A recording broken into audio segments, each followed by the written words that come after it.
नमस्कार। आप देख रहे हैं राष्ट्र प्रथम और मैं हूं आपके साथ में शोभित पाठक। न्यूज रूम लाइव में आप सभी दर्शकों का बहुत बहुत स्वागत है। आज हम बात करेंगे दिन की 4 बड़ी खबरों के बारे में और पहली खबर की ओर हम बढ़ते हैं। 150 दिन में 3,570 किलोमीटर कन्याकुमारी से कश्मीर तक का सफर। भारत जोड़ो यात्रा का आगाज आज से हो गया है। यानी कि कांग्रेस ने इस यात्रा को लेकर जो तैयारी काफी दिनों से जो कांग्रेस की तरफ से चल रही थी, वो यात्रा आज से शुरू हो गई है। इसी खबर पर हम विस्तार से आगे बढ़ते हैं। आपको बता दें कि कांग्रेस आज से भारत जोड़ो यात्रा की शुरुआत करने जा रही है, या कहें शुरुआत कर चुकी है।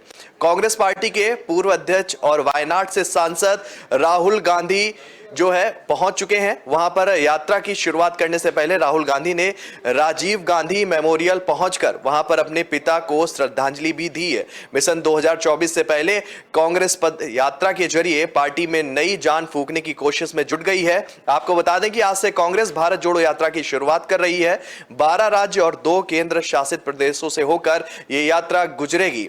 हर दिन 21 किलोमीटर पैदल चलकर 150 दिन में 3,570 किलोमीटर की दूरी तय कर यात्रा जो है कश्मीर भी पहुंचेगी। पहले पूरी यात्रा होगी और इसके बाद राहुल गांधी के नेतृत्व में यह यात्रा होनी थी, लेकिन अब वो यात्रा में बीच बीच में जुड़ते हुए दिखेंगे।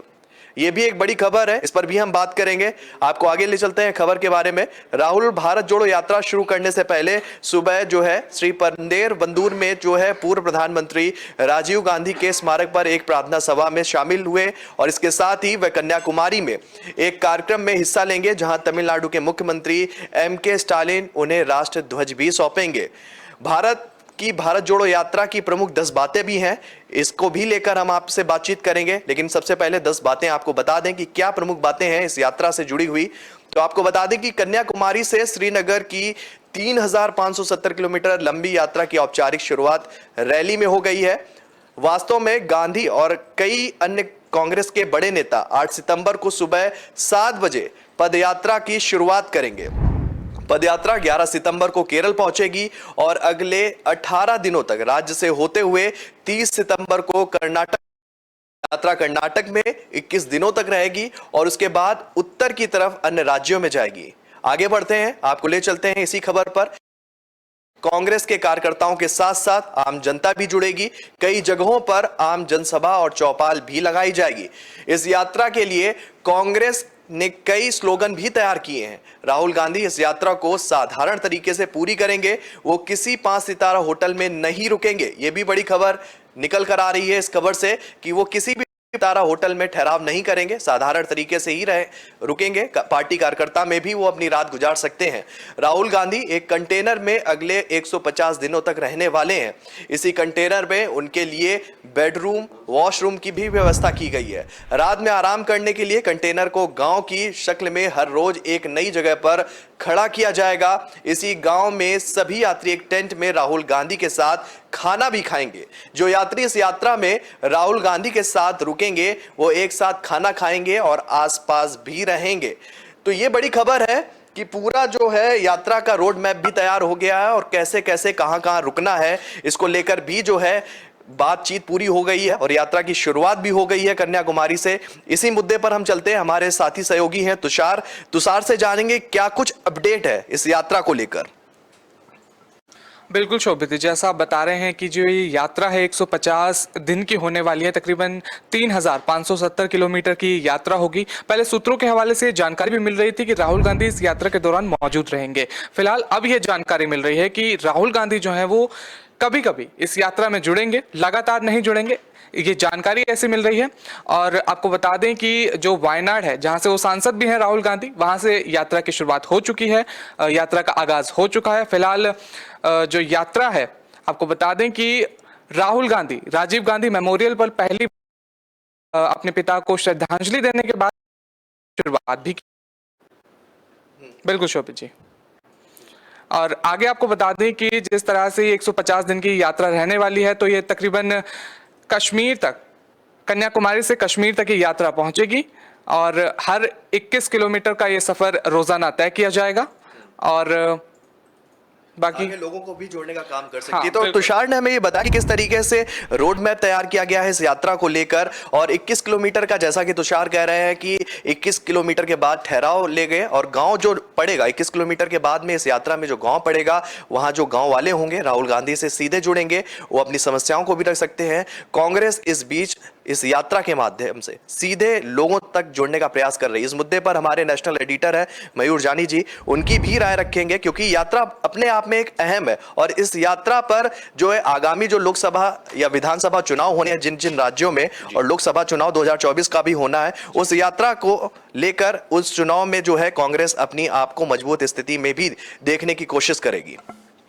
उद्देश्य तो उनका यही है कि फिर से जो है अपने आप को संस्था के तौर पर, एक राजनीतिक पार्टी के तौर पर देश की जनता के साथ जोड़ा जाए, क्योंकि 60 साल तक उन्होंने राज किया है एज अ पार्टी इस देश पे, और पिछले आपके 8 साल में इनकी हालत बहुत खस्ता हो गई। जब से नरेंद्र भाई सत्ता पर बैठे हैं तब से इनमें काफ़ी बहुत विघटन हो रहा है, पार्टी अंदर से टूट रही है, और प्रदेश स्तर पे भी जो उनकी सत्ता वो पाना चाहते, 3 ऐसे मौके हुए जहां वो सरकार बना सकते थे। वो गोवा में सरकार बना सकते थे, वो असम में सरकार बना सकते थे, वो मिजोरम में सरकार बना सकते थे, और वो इससे पहले सरकार बना सकते थे।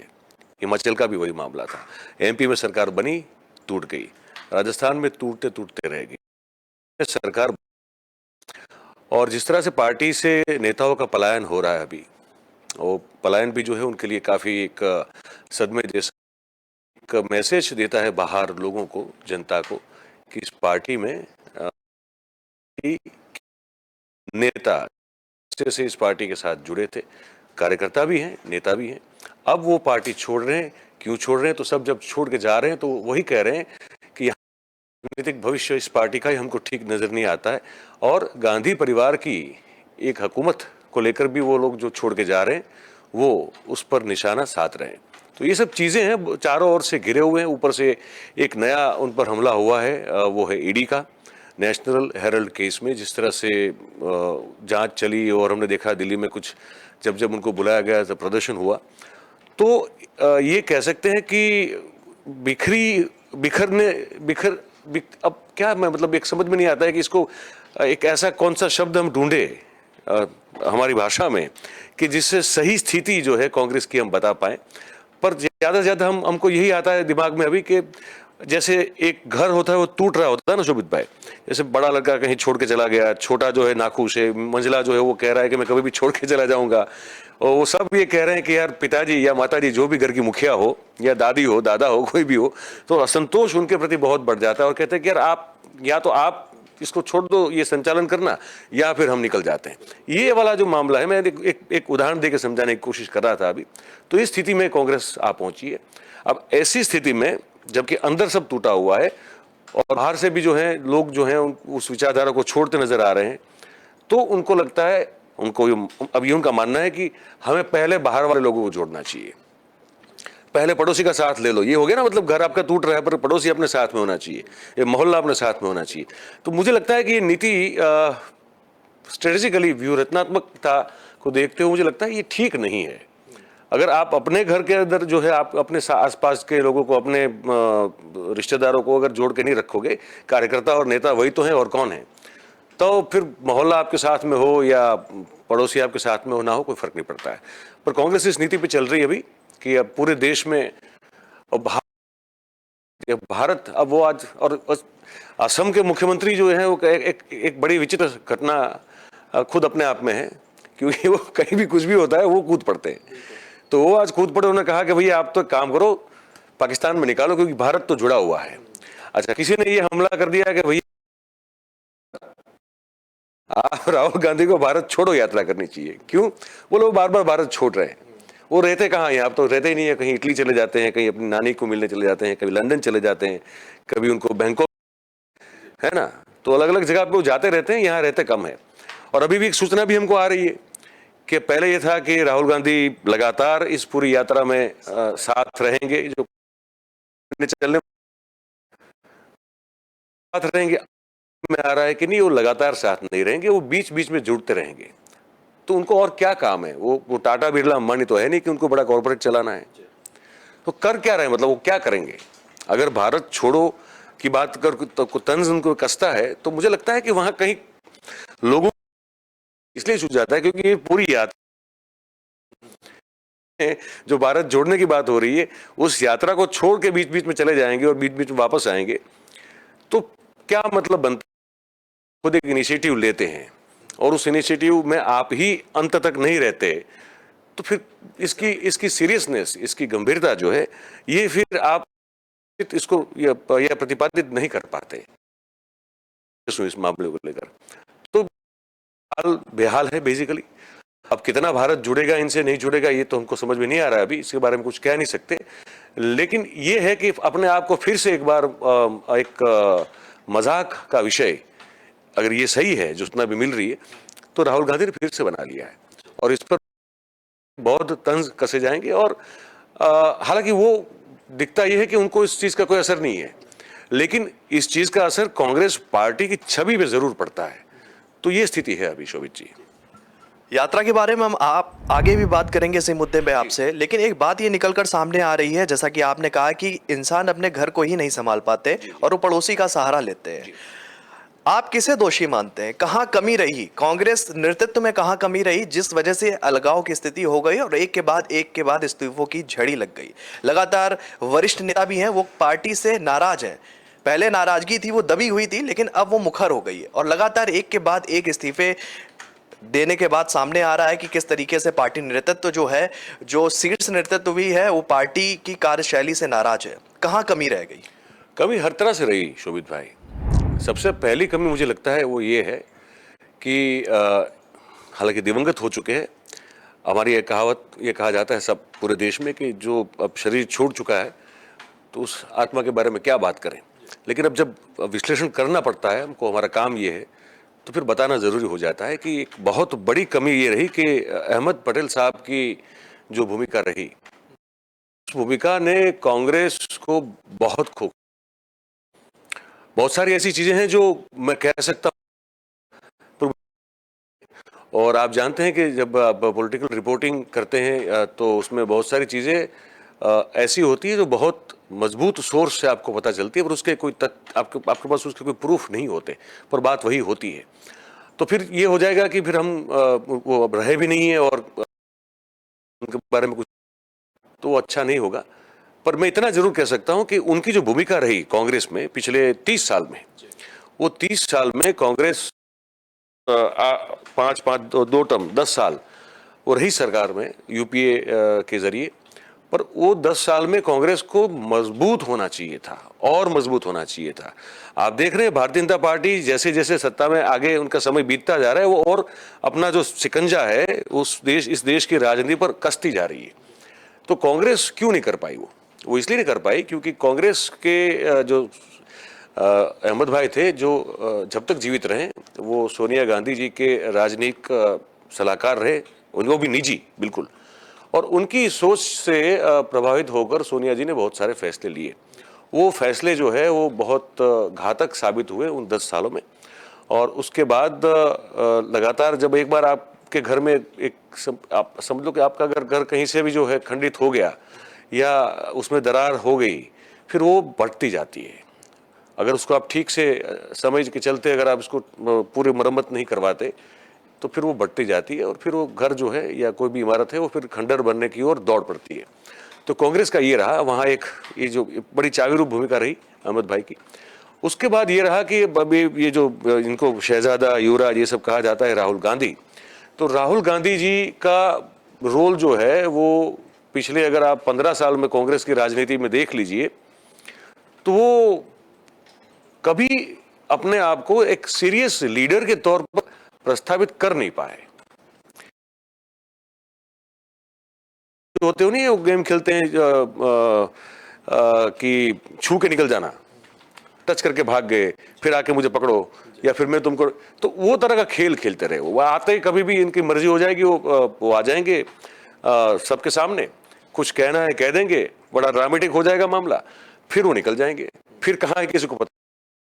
और वो किसी भी सीरियस पॉलिटिशियन, जो मतलब पीठ जो कहते हैं ना, मतलब एक पुख्त जो मैच्योर पॉलिटिशियन होता है, जो कांग्रेस में बहुत सारे थे, तो उनकी ना कभी उन्होंने राय समझी, ना कभी राय रखना, उनकी राय को समझना चाहा, ना कभी सुनना चाहा।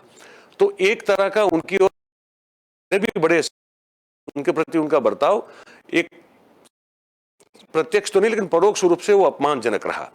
तो उससे भी इन सब के सम्मान पर बड़ी ठेस पहुंचना शुरू हो गई। नरेंद्र भाई मोदी को संसद में झप्पे लगा देना, फिर वो वहीं बैठे बैठे आंख मारना। अब ये कौन करता है? आप अगर झप्पी लगा दी, आपको लगता है कि हमने एक शॉकिंग एलिमेंट प्रस्तुत कर दिया, तो फिर सीरियसली आके बैठ जाते, फिर वहीं बैठे बैठे। ये जो है ना, ये सब डैमेजिंग थी चीजें हैं पूरी। तो कांग्रेस जो है अपने आप में एक मजाक का पात्र बन गई। और ये सब जो लोग हैं, जैसे गुलाम नबी आजाद हो, कपिल सिब्बल हो, जयराम रमेश हो, ये मनीष तिवारी हो, दिग्विजय सिंह मैं इसमें नहीं गिनता हूं क्योंकि वो भी खुद अपने आप में एक अलग घटना है ना। हो ये पी चिदम्बरम है, प्रणब मुखर्जी जब तक जिंदा थे वो भी क्यों नाराज, इतने नाराज क्यों हुए वो? प्रणब मुखर्जी मौजूदगी में जब तक वो जीवित थे वो कांग्रेस से खफा थे, और इसीलिए जब उनको राष्ट्रपति पद के लिए नरेंद्र भाई ने कहा था, जब उनका नाम आगे किया तो वो बड़ी खुशी बन गए, क्योंकि वो भी इस पॉलिसी से तो जितने भी अच्छे बड़े और जो वो लोग को, उन लोगों को कांग्रेस जो है संभाल नहीं पाई। राहुल गांधी एक फैक्टर है और एक अहमद पटेल फैक्टर है। अब वो कह रहे हैं जोड़ते हैं, तो कांग्रेस तो जोड़िए पहले, फिर देश को जोड़ने की बात कीजिए। तो यात्रा अपने आप में जैसे जैसे आगे बढ़ेगी मुझे लगता है मजाक बनती जाएगी। और उसकी शुरुआत कह सकते हैं, आज यात्रा तो बड़ी जोर शोर से शुरुआत की गई, और उसके बाद में जो फैक्टर निकल के आ रहा है उसमें सबसे बड़ी खबर पहले ही दिन आ गई। अभी यात्रा की शुरुआत के 2 घंटे भी नहीं हुए, 3 घंटे भी नहीं बीते, और इससे बड़ी एक खबर निकल कर ये आया कि राहुल गांधी पूरे टाइम साथ नहीं रहेंगे। अपने आप में एक बड़ी खबर हो गई। देखिए कहां रहेंगे फिर? वही चीज है, क्योंकि जब आप भारत जोड़ने की बात कर रहे हैं तो आप कांग्रेस से पूरे टाइम नहीं जुड़ पा रहे हैं, या कांग्रेस लोगों से राहुल गांधी का जब चेहरा बनाया जा रहा है और वही यात्रा से नदारद रहेंगे तो क्या छवि लोगों के सामने पहुंचेंगी? अपने आप में सवाल भी निकल कर आता है, और आगे क्या होगा इस यात्रा का वो भी दर्शकों के सामने जो है दिन ब दिन आता रहेगा। लेकिन सवाल ये उठता है कि यात्रा आप कर रहे हैं, और यात्रा को लेकर आपकी तैयारियां भी जोरों शोर, यहां तक कि कंटेनर भी बनवा लिया है अपने लिए, एक ओवी वैन कह सकते हैं इसको, वो बनवा ली है और उसमें वॉशरूम और सबकी व्यवस्था है। और यहां तक कहा जा रहा है जैसे वैनिटी वैन होती है, वही चीज है, वैनिटी वैन वगैरह के वगैरह में वो उन्होंने बना ली है। और ये कहा जा रहा है कि 21 किलोमीटर के बाद जब वो ठहराव करेगी तो गांव का जो स्वरूप होगा वो स्वरूप उस वैनिटी वैन में दिखेगा। मतलब जो वहां का क्षेत्र का जो स्वरूप है, जिसलिए वो प्रख्यात है या विख्यात है, तो वैनिटी वैन में वो स्वरूप दिखेगा और राहुल गांधी लोगों के साथ में बैठ के रात्रि भोज करेंगे। क्या ये संभव हो पाएगा जिस तरीके से जो है कांग्रेस की प्लानिंग है, या उतने बड़े जन सैलाब के साथ राहुल गांधी अपने आप में समय पे पहुंच पाएंगे? लोगों के साथ जो डिनर करने की बात कही जा रही है वो कर पाएंगे? तो देखिए ऐसा है शोभित जी, वो एक फोटो अपॉर्चुनिटी है, ठीक है, कि आपने बैठ लिए। वो गुजरात के दौरे जब आते थे तो किसी ढाबे पे रुक जाते थे, किसी ऐसे अचानक किसी होटल में चले जाते थे, और उनकी सिक्योरिटी के साथ हो, फिर अपने नेतागण के साथ वहाँ बैठ के वो खाना वाना खा थे। कैमरामैन जो हमारे होते थे मीडिया के, वो फोटो निकालते थे। उनके जो चेले चपाटे होते थे खुद के, वो भी अपने अपने ट्विटर हैंडल पे और फेसबुक पे वायरल कर देते थे। ठीक है, ये देखने में अच्छा लगता है ना। अगर ये करें, या मैं कहता हूँ कोई भी करे, अमित भाई का ये किस्सा है ना, वो गए थे बंगाल में किसी के घर पे खाना खाने चले गए थे, या नरेंद्र भाई ने भी 1-2 बार ऐसा किया हुआ है। ये फोटो अपॉर्चुनिटी है, इससे कुछ चीजें इसे बदल नहीं जाएगी। ठीक है, वो के साथ होगा अपने दीवान खाने में, वो कहेगा कि हमने भी एक दिन के साथ खाना खाया था। अब पता नहीं कितना फिर इनके लिए अच्छा बोलेगा बुरा हमको मालूम नहीं। अभी वो शायद मजाक भी उड़ा रहे, ये भी हो सकता नहीं है भाई। आजकल तो ये हो रहा है, जैसे अब बीच में थोड़ी ये खबर मैं इसके लिए उल्लेख कर रहा हूँ इस बात को लेकर, कि हमारी मानसिकता इस देश की युवा पीढ़ी की क्या हो रही है हमको समझ में नहीं आ रहा है। देखिए बहुत सही बात कह रहा हूँ मैं, ये रणबीर कपूर और आलिया भट्ट जो है वो गए थे दर्शन करने के लिए, अब बोले उनको दर्शन नहीं करने दिया। और कुछ वो कहते हैं राइट विंग गुट का कोई युवा वर्ग था, उन्होंने कहा कि हम तो कर नहीं देंगे। तो ये अब इसको क्या कैसे करेंगे आप, क्या देखेंगे? तो जो मनोस्थिति जो है इस देश में, और ये तभी होता है जब देश में आर्थिक स्थिरता नहीं होती है, ये भी मैं आपको बता दूं, क्योंकि करने को कुछ है ही नहीं तो फिर खाली दिमाग शैतान का घर हो जाता है। तो ऐसी ऐसी चीजें लोग करते हैं जो कभी आप सोच नहीं सकते। कहीं सुनने में आ रहा है कि एक एम्बुलेंस जो प्राइवेट थी, एक गर्भवती महिला को लेके जा रही थी। बताया गया कि भाई वो पैसे उनके पास थे नहीं, 100 रुपया, उसको उस गर्भवती महिला को बीच रास्ते में उतार दिया। बड़ी घटना थी अभी। तो ये सब चीजें जब हम अपने आसपास होती हुई देख रहे हैं और ऐसे में ये भारत जोड़ो यात्रा भी देख रहे हैं, तो हमको ये लगता है, और आप फिर कह रहे हैं कि वहां जाएंगे, रुकेंगे 21 किलोमीटर में और फिर वो रात का खाना खाएंगे। अब क्या पता आपके साथ बैठ के खाने वाला आदमी जो है आपके बारे में क्या सोच रहा है। वो आएगा, फोटो वोटो खिंचवाएगा, वो अपना हो सकता है कुछ उल्लू भी सीधा कर ले उसमें। उससे आप समस्याओं को कैसे सुलझाएंगे। उस गांव की आपकी इस वहां से आप गुजर रहे हैं, वहां आपकी मौजूदगी उस समय रहेगी, तो पर आप कोई अपना प्रभाव डाल सकते हैं क्या। सवाल ये होता है। देखो, गांधी जी के बारे में बहुत सारी टिप्पणियां होती है, विवेचना होती है। मैं खुद जो है बहुत सारी चीजें उनकी जो है उससे सहमत नहीं होता हूं। बहुत सारे लोग नहीं, आजकल तो बहुत लोग खुल के बोलते, पहले खुल बोलना गुनाह लोग, ठीक है। किसी भी व्यक्ति जो कितना भी बड़ा क्यों न हो, अगर उसकी टिप्पणी करने किसी को लगता है कि मुझे ठीक नहीं लग रहा है, तो उसको करने का हक होता है। अब फिर वो जब, लेकिन उनकी एक सबसे बड़ी बात बताऊं जिस पर आपको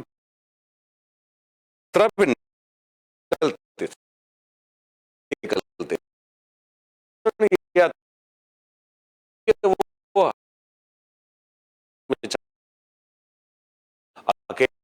मानव स्थिति इतनी मजबूत और दृढ़ थी इस मामले में, उन्होंने तय किया और जिस क्षेत्र में जानते थे कि प्रभाव उत्पन्न हो कि वहां की समस्या का समाधान हो जाए।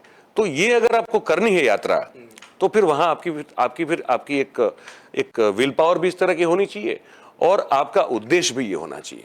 तो यहाँ वो दोनों चीज हमको जो है दिखाई नहीं दे रही है शोभित भाई जी। चलिए, यात्रा की शुरुआत हो चुकी है और ये यात्रा 150 दिन की है, अंजाम तक अपने पहुंचेगी 150 दिन में। और इस यात्रा के दौरान भी कई खबरें जो हैं हम आप तक सीधे लेकर आते रहेंगे और इस यात्रा से जुड़ी हुई तमाम बातें जो डेली का अपडेट होगा वो भी दर्शकों के सामने लेकर आते रहेंगे।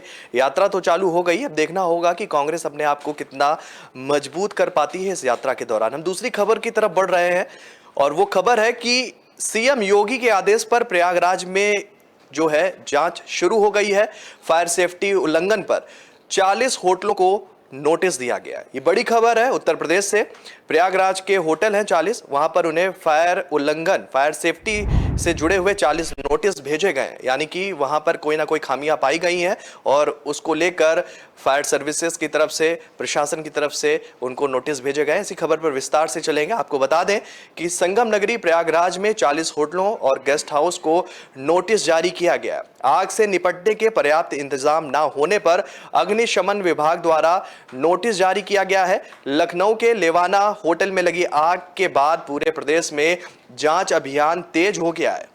होटलों, ऊंची इमारतों और अस्पतालों में फायर सेफ्टी की जांच की जा रही है। सीएम योगी आदित्यनाथ के पर यूपी के सभी जिलों में जांच कराई जा रही है। आपको बता दें कि प्रयागराज में लगातार दूसरे दिन होटलों और अस्पतालों और ऊंची इमारतों की जांच की जा रही है। इस अभियान में होटलों में अग्निशमन उपकरणों को जांचा परखा भी जा रहा है। होटलों में फायर हाइड्रेट और फायर अलार्म सिस्टम, होजरील फायर के उपकरण जो है उनको भी चेक किया जा रहा है। सीएफओ डॉक्टर राजीव कुमार ने जो है उनका बयान भी सामने आया। उन्होंने कहा कि सिविल लाइंस स्थित लीजेंड होटल की जांच की, जहां पर अग्निशमन उपकरण सही पाए गए, लेकिन कर्मचारियों का रिस्पांस टाइम पर अच्छा नहीं दिखा। सीएफओ ने होटल प्रबंधन को चेतावनी देते हुए नोटिस भी जारी किया। तो ये बड़ी खबर उत्तर प्रदेश से निकल कर आ रही है, क्योंकि लखनऊ में अभी लेवाना होटल में आग लगी थी और यहां पर 2 व्यक्तियों की मौत हुई थी और कई लोग घायल हुए थे। समय समय पर आग की घटनाएं जो है प्रदेश से आती हैं, कई दूसरे जो प्रदेश हैं उनसे भी आती है। अभी कुछ दिनों पहले जब गर्मी की शुरुआत हुई थी तो हमने दिल्ली में भी देखा था। आए दिन, मतलब कह सकते हैं कि हफ्ते में 4 से 5 जगह आग हम लोगों ने देखी। वहां पर सबसे बड़ी जो घटना घटी वो मुंडका में घटी और वहां पर कई लोगों की जान चली गई।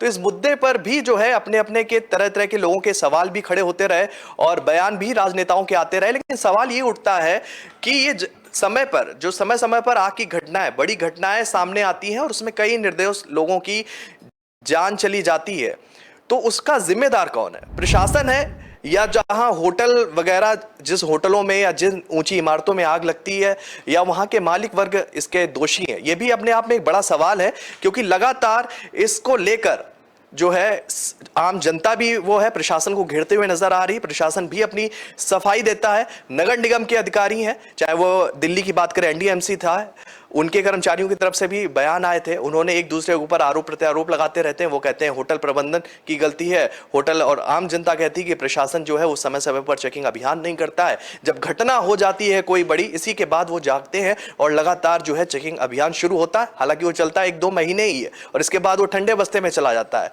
और उसका जो है प्रमाण भी हमें देखने को मिल रहा है। इस मुद्दे पर हमारे वरिष्ठ सहयोगी हैं जिगर पांड्या, जो है उनको भी हम जोड़ने की कोशिश कर रहे हैं। लगातार हम चाहेंगे कि दर्शकों के सामने जो है इस मुद्दे को वो मुखरता से उठाएं और क्या खामियां जो है जो रह जाती हैं प्रशासन की तरफ से, या कह सकते हैं होटल मालिकों की तरफ से, या ऊंची भवनों के जो मालिक हैं उनकी तरफ से, उन बातों में भी जो है प्रकाश डालें।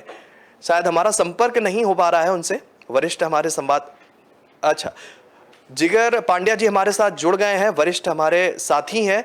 इस मुद्दे पर हम बात करेंगे। जिगर जी, आपसे जानना चाहते हैं कि लगातार अभी ये एक बड़ी घटना निकल कर आई है लखनऊ से कि होटल लेवाना में आग लगी और यहां पर 2 लोगों की मृत्यु हुई। इससे पहले दिल्ली में भी आग लगी, इससे पहले अलीगढ़ में भी हमने आग देखी, आगरा में भी हमने आग की घटना को देखा और इसके बाद में 1 महीने तक तो जांच चलती है, तेजी से चलती है और इसके बाद फिर वो ठंडे बस्ते में चली जाती है। क्या कारण है, किसकी कमी कहेंगे आप?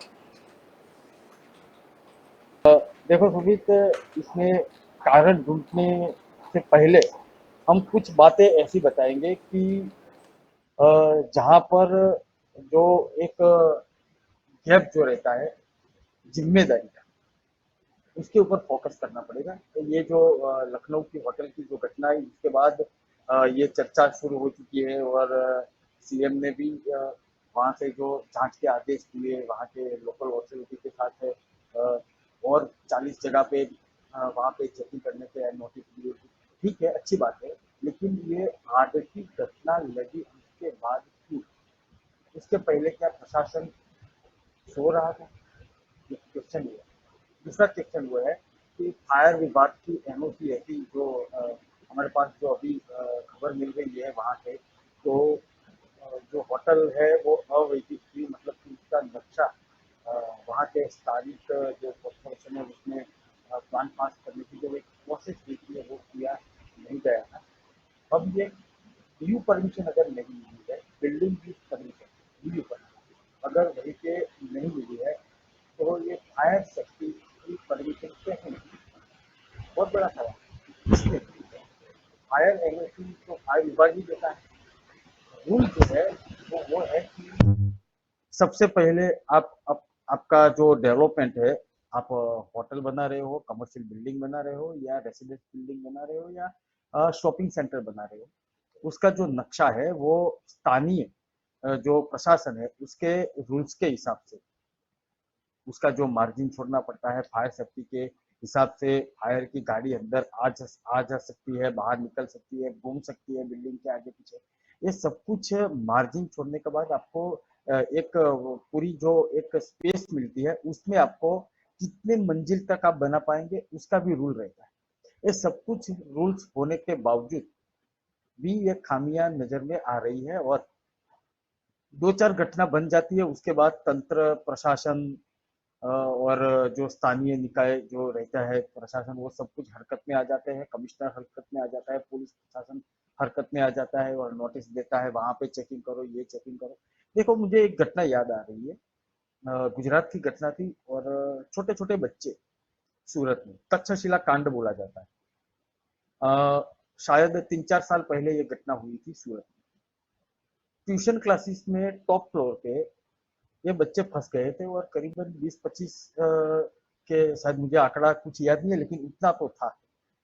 वो बच्चों को बचाने के लिए, जैसे ये होटल कि हम जो विजुअल सबको दिखा रहे हैं अभी दर्शकों को, वैसे ही सेम वहीं पे कुछ 4 मंजिल इमारत थी या 5 मंजिल इमारत थी, उसके टॉप फ्लोर पे ये चल रहा था ट्यूशन क्लासेस। वो अवैध था। एक शेड बनाकर टॉप फ्लोर में जो टेरेस रहता है उसके टॉप फ्लोर में ये ट्यूशन क्लासेस बना दिया गया था।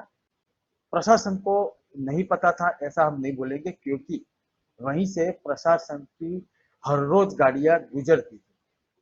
उसको पता होना चाहिए कि आसपास में अगर डेवलपमेंट हो रहा है तो जो जिसकी हमने परमिशन दिया है 4 मंजिला की, उसमें ये 5वीं मंजिल कैसे बन गई या शेड टेरेस में कैसे बन गई। दूसरा एक सामने आया था, उसका माइनस पॉइंट हम बताएंगे कि क्यों हुआ, एक क्यों होता है ये सब कांड।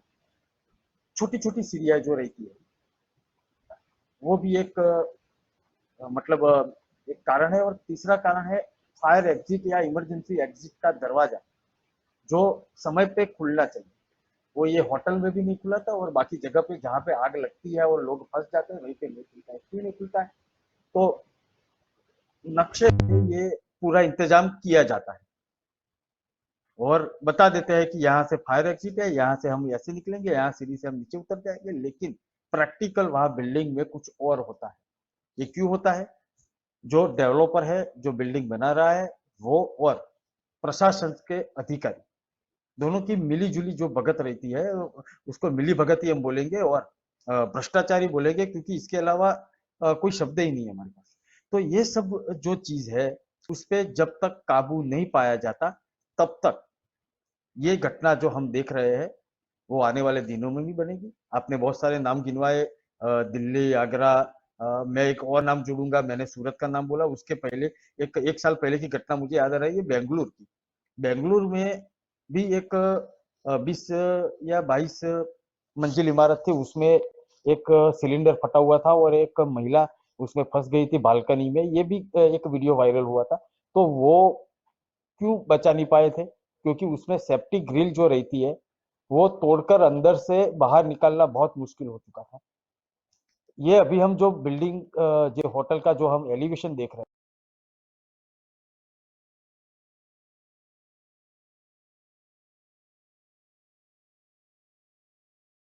हैं ग्लास से रहता है या एलिवेशन का जो एक आईना का मतलब बना देते हैं, वो आईना तोड़ के अंदर एक फ्रेमिंग होता है और फ्रेमिंग के अंदर से वो उसको ऐसे बिल्ड किया जाता है कि अंदर आने जाने का रास्ता जो है वो भले हम शीशा तोड़ दे लेकिन बहुत दिक्कत के बाद अंदर से बाहर या बाहर से अंदर जा पाएंगे। तो ये सब कुछ जो चीज है एलिवेशन की, वो आर्किटेक्ट को, इंजीनियर को भी समझना पड़ेगा, स्थानीय प्रशासन को समझना पड़ेगा और ऐसी घटना से बच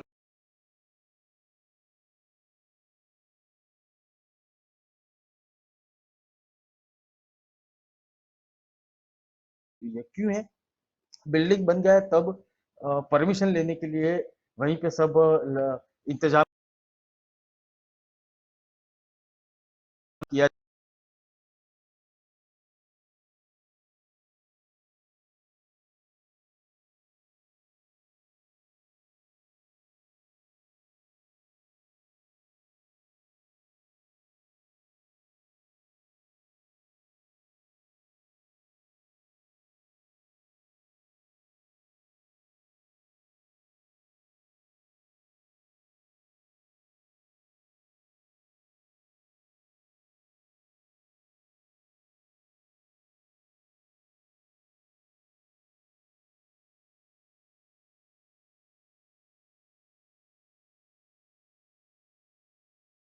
लगा है वो आप देखेंगे, लेकिन उसका एक्सपायर डेट किसको याद है?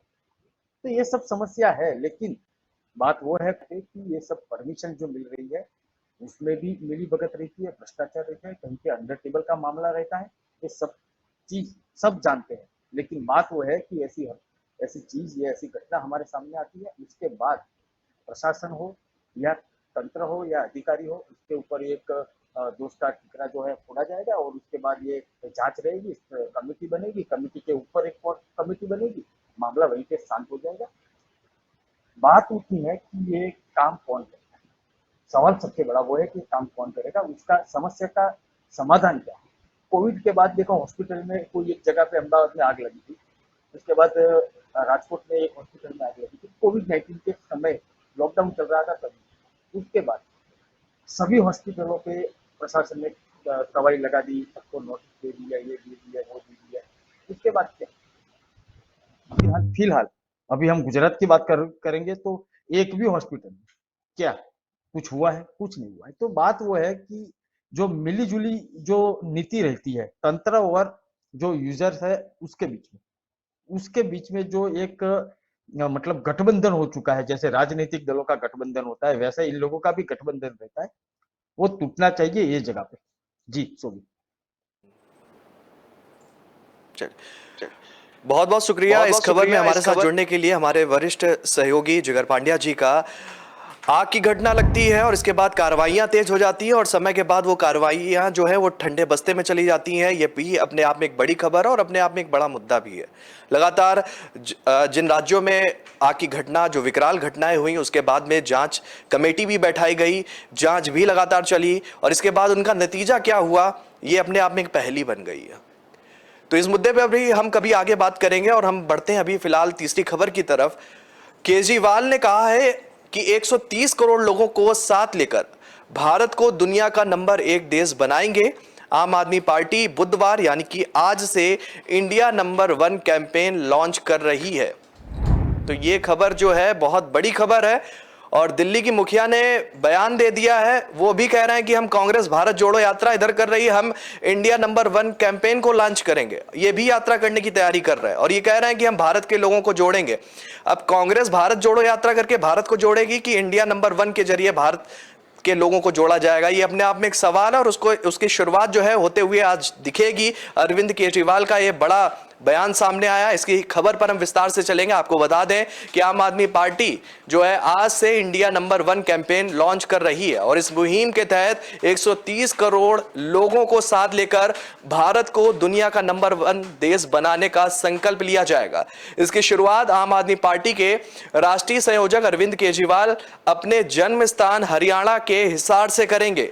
अरविंद केजरीवाल ने कहा है कि देश के सभी लोग मिलकर भारत को दुनिया का नंबर 1 देश बनाएंगे। केजरीवाल ने ऐलान किया है कि इस मुहिम से हर देशवासी को जोड़ने के लिए पूरे देश की यात्रा करेंगे, लोगों से मिलेंगे और लोगों को इस आंदोलन से जोड़ने की कोशिश करेंगे।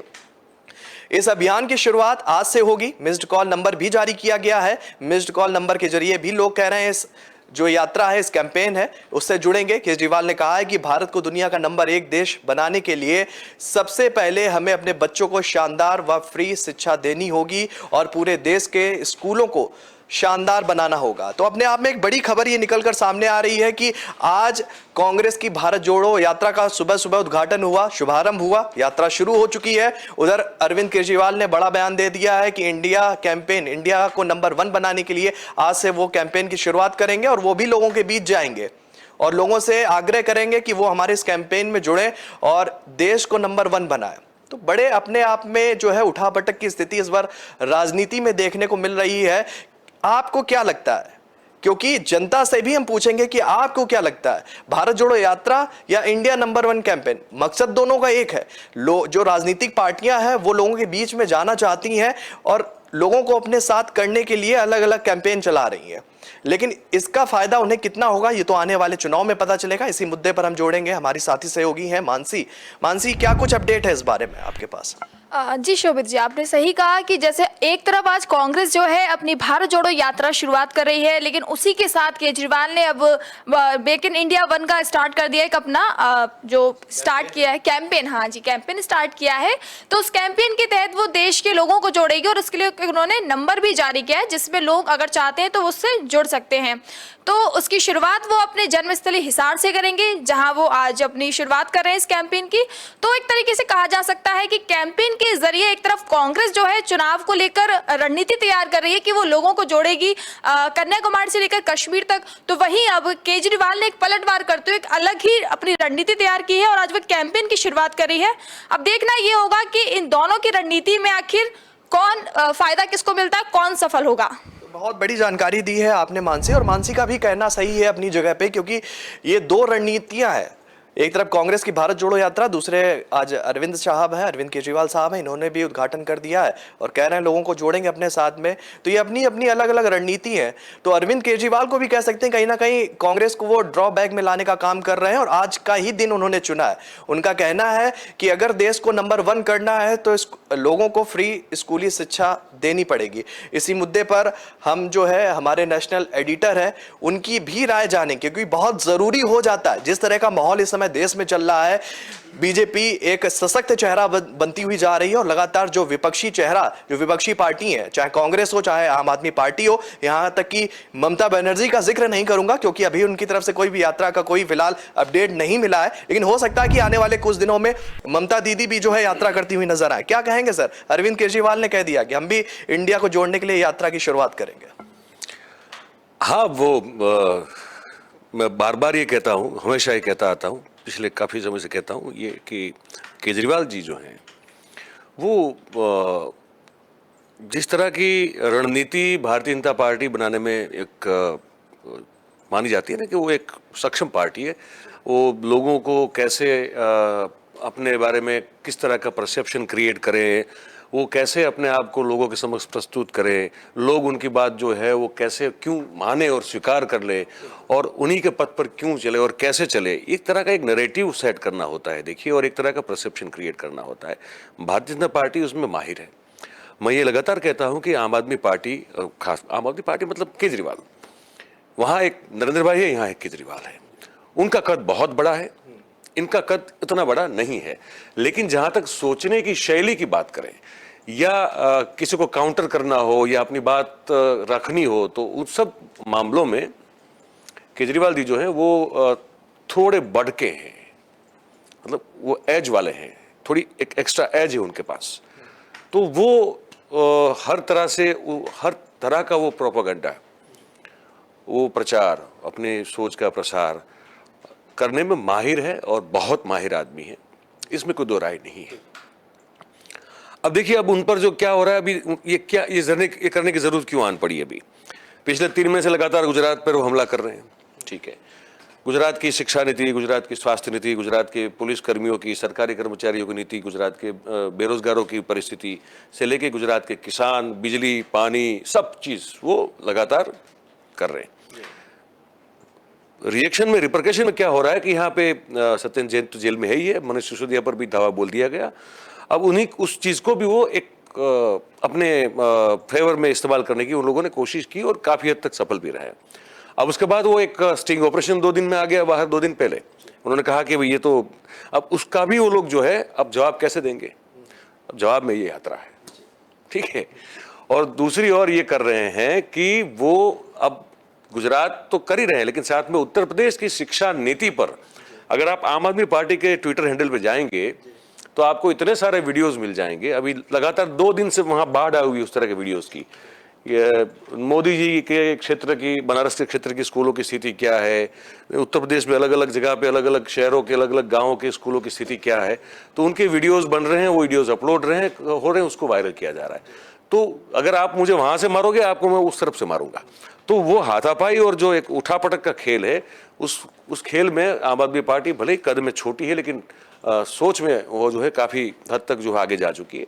तो यही है, यात्रा है, तो एक अलग से एक नैरेटिव खड़ा हो जाएगा, एक अलग से बात होनी, जैसे हम बात कर रहे हैं अभी, और भी माध्यम बात कर रहे होंगे और भी लोग बात कर रहे होंगे। तो इसका उद्देश्य यही है कि लोगों का ध्यान जो है अब इसकी ओर चला जाए। तो स्टिंग से ध्यान कैसे हटाया जाए? तो स्कूलों की बात हो रही है, यूपी की बात हो रही है, अब ये यात्रा की बात भी हो रही है, तो यही कारण है। जी चलिए, माफ कीजिएगा सर, इस खबर पे हम और भी चर्चा करना चाहते हैं, लेकिन समय का अभाव है। हम बड़ी खबर आ रही है, एक यात्रा की, या कह सकते हैं विपक्षी खेमे की शुरुआत की भी बड़ी खबर आ रही है। उस खबर को भी हम दर्शकों से जो है, समय कम है लेकिन फटाफट बता देते हैं कि नीतीश कुमार के साथ जो है विपक्ष को लामबंद करने में, जो अखिलेश यादव से कल उन्होंने मीटिंग की थी, उनका भी साथ उनको मिल गया है। और कहा जा रहा है कि 25 सितंबर को हरियाणा में रैली आयोजित की जाएगी। ये रैली लोक दल की ओर से आयोजित होगी और इस रैली में जो है कई विपक्षी बड़े चेहरे जो है शामिल करने की बात कही जा रही है। और ये भी कहा जा रहा है कि हम इस रैली के माध्यम से एकता दिखाने की कोशिश करेंगे कि विपक्ष अब साथ आ गया। आपको लगता है भारत जोड़ो यात्रा, इंडिया नंबर 1 कैंपेन और नीतीश की ये विपक्षी दलों के नेताओं के साथ में एक बड़ी रैली, क्या कहेंगे? ये सब पूरा सिनेरियो जो है जिस तरह से इसी हफ्ते या आने वाले कुछ हफ्तों में साफ होता हुआ दिखेगा, क्या कुछ कहेंगे इस बारे में? नहीं, साफ तो होता हुआ नहीं दिखेगा। देखिए, एक प्रोसेस है जो शुरू हुई है, फिर से कोशिश की जा रही है। अब वहां और कितने लोग, कितने पक्ष जुड़ेंगे, इस पर मुझे लगता है हमारे पास पुख्ता जानकारी अभी है नहीं। 3-4 आपने नाम बताए, वो ठीक है, पर क्या साउथ से भी लोग आएंगे? मतलब अब स्टालिन आ गए, स्टालिन आए थे तमिलनाडु से मिलने के लिए केजरीवाल साहब से। शिक्षा मॉडल को उन्होंने जो है कॉपी करना चाहा, कहा कि हम भी ऐसे स्कूल्स जो है वहाँ पे बनाएंगे।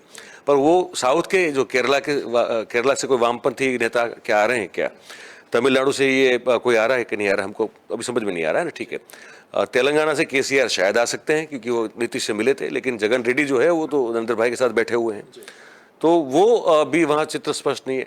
ममता खुद इस पूरे चित्र से गायब है, ठीक है, और यहाँ केजरीवाल भी इस चित्र से गायब है, ठीक है, जो दिल्ली में बैठे हुए हैं।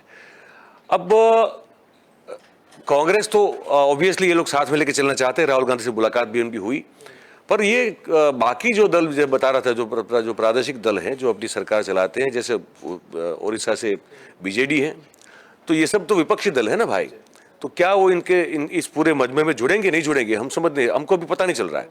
लेकिन अब कोशिश, जैसे मैंने कहा कि एक कोशिश की प्रोसेस शुरू हुई है, प्रक्रिया शुरू हुई है।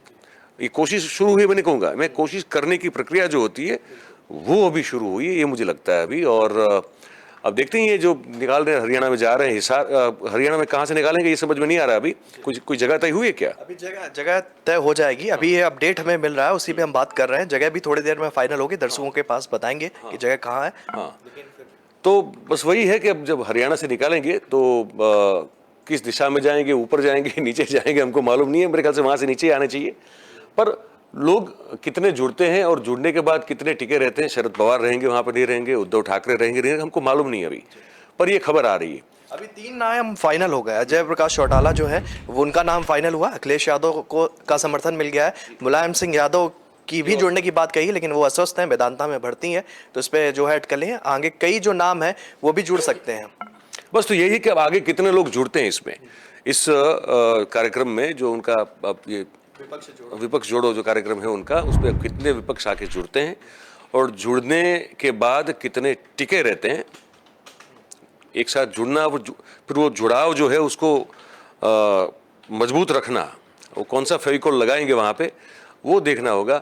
रैलियाँ तो बहुत सारी निकलेंगी, अभी यात्रा भी बहुत सारी निकलेगी, क्योंकि उनको पता है कि 24 का चुनाव की तैयारी करनी है तो पहले की तरह नहीं चलेगा। जैसे भारतीय जनता पार्टी हर हमेशा चुनावी मोड में रहती है, वैसे सबको चुनावी मोड में रहना पड़ेगा। जैसे कि बात निकल कर ये सामने आ रही है, कल मुलाकात का दौर जो था दिल्ली में देखने को मिला लगातार। नीतीश ने जिस तरह से जो विपक्ष के बड़े नेता थे, चाहे वो अरविंद केजरीवाल कहेंगे, राहुल गांधी से भी मुलाकात की उन्होंने, अरविंद केजरीवाल से भी की, अखिलेश यादव से भी मुलाकात की, अजय चौटाला से भी बात की। तो इसके बाद में फिर मीडिया से वो रूबरू हुए, मीडिया ने उनसे सवाल पूछा कि प्रधानमंत्री के पद के लिए आप फाइनल हो गए कि नहीं, तो उन्होंने कहा कि मैं नहीं चाहता कि मैं प्रधानमंत्री पद का उम्मीदवार हूं। अब ये आने वाले समय पे जो एक स्थिति बनेगी, एक तरफ वो कह रहे हैं कि मैं नहीं चाहता हूं प्रधानमंत्री पद का उम्मीदवार मैं बनूं, लेकिन कहीं ना कहीं उम्मीदें जो हैं वो प्रधानमंत्री पद की कुर्सी की हैं। देखिए, राजनीति में कोई भी जो है, आमतौर पर परंपरागत राजनीति में यही देखा जाता है कि कोई प्रत्यक्ष रूप से कहता नहीं कि हाँ मैं प्रधानमंत्री पद का उम्मीदवार बनना चाहता हूँ या मेरी महत्वाकांक्षा है कि मैं बनूँ।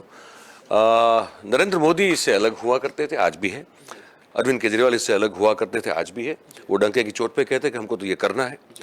यहाँ वो इसलिए नहीं कह पा रहे हैं क्योंकि भरोसा अभी तक हर विपक्ष का उनके पास नहीं उन्होंने जीता हुआ है। उनको ये आश्वस्त, उस चीज़ को लेकर आश्वस्त नहीं है कि मैं अगर बोल दूं तो फिर मेरे पीछे आजू बाजू में कितने लोग खड़े रहेंगे, कितने विपक्ष मेरे साथ रहेंगे, इस चीज़ का भरोसा नहीं है उनको। तो इसीलिए वो जाहिर तौर पर तो कभी बोल नहीं पाएंगे। अंदर अंदर से जो है पर्दे के पीछे, या जो उनको कहते हैं कि बैकग्राउंड में, उनकी कोशिश ये रहेगी कि सभी दल जो हैं वो इस चीज़ पे, इस बात पर राजी हो जाएं कि खुद सब मिलके उनको 2024 में विपक्ष की ओर से एक जो मोर्चा बनेगा उसकी ओर से प्रधानमंत्री पद का उम्मीदवार जो है नीतीश को घोषित करें। ये इनकी कोशिश रहेगी। कितने सफल होंगे कितने नहीं होंगे अब ये अभी कहना तो बहुत मुश्किल है शोभित जी। जिस हिसाब से राजनीतिक घटनाक्रम बदल रहा है, दिन ब दिन कुछ नया सामने आ रहा है, और विपक्ष को जोड़ने के लिए जो मुहिम उठा रखी है वो नीतीश कुमार ने अपने कंधों पे उठा रखी है। और उनके अकेले कंधे पे नहीं है। शरद पवार बहुत लंबे समय से कोशिश कर रहे हैं। शरद पवार भी उसमें इतने ही महत्वपूर्ण व्यक्ति हैं जितने कि नीतीश कुमार। तो अभी है ना, अभी तो गठबंधन तोड़ा उन्होंने, अभी तो भाजपा से वो अलग हुए, 1 महीना हुआ है। लेकिन शरद पवार तो पिछले 2.5-3 साल से इस कोशिश में लगे हुए हैं। तो उसके जो झंडा धारक हैं वो तो शरद पवार हैं। नीतीश कुमार जो है वो अभी अभी इस मैदान में कूदे हैं, और जैसे कूदे हैं तो उन्होंने अपनी सक्रियता जो है वो दिखाना, दर्शाना अब शुरू कर दिया है। तो शरद पवार भी है, नीतीश कुमार भी है, एक और मैं आपको बताऊं कि ये ममता बनर्जी इसमें पहले जुड़ी थी, अब उसमें वो नहीं है। ठीक है, अब आप सबको याद होगा वो दृश्य, मंच पे सब बड़े बड़े लोग, जो सब बड़ी पार्टी के नेता लोग आए थे इकट्ठा, सब भाषण दिया था, और वो बंगाल चुनाव के बाद तुरंत हुआ था ये। तो अब वो नहीं है, तो अब देखते हैं कि किस तरह से होगा। पर अकेले नीतीश नहीं है, बाकी और लोग भी इसमें इस मुहिम में जुड़े हुए हैं। जी चलिए, खैर ये तो आने वाला वक्त ही बताएगा कि नीतीश विपक्ष को साधने में कितने कामयाब हो पाते हैं। तो आज हमने बात की दिन की 4 बड़ी खबरों के बारे में, जिस पर आज हमारी नजर लगातार बनी रहेगी। फिलहाल न्यूज रूम लाइव में आज के लिए इतना ही। कल हम फिर हाजिर होंगे 12 से 1 बजे के बीच में दिन की 4 बड़ी खबरों के साथ। दर्शकों को बताना चाहेंगे कि अगर वो देश और दुनिया से जुड़ी खबरों को विस्तार से जानना चाहते हैं तो वो हमारी वेबसाइट www.kalamkartav.com पर जाकर खबरों को देख सकते हैं। तब तक के लिए हमें दीजिए इजाजत। नमस्कार।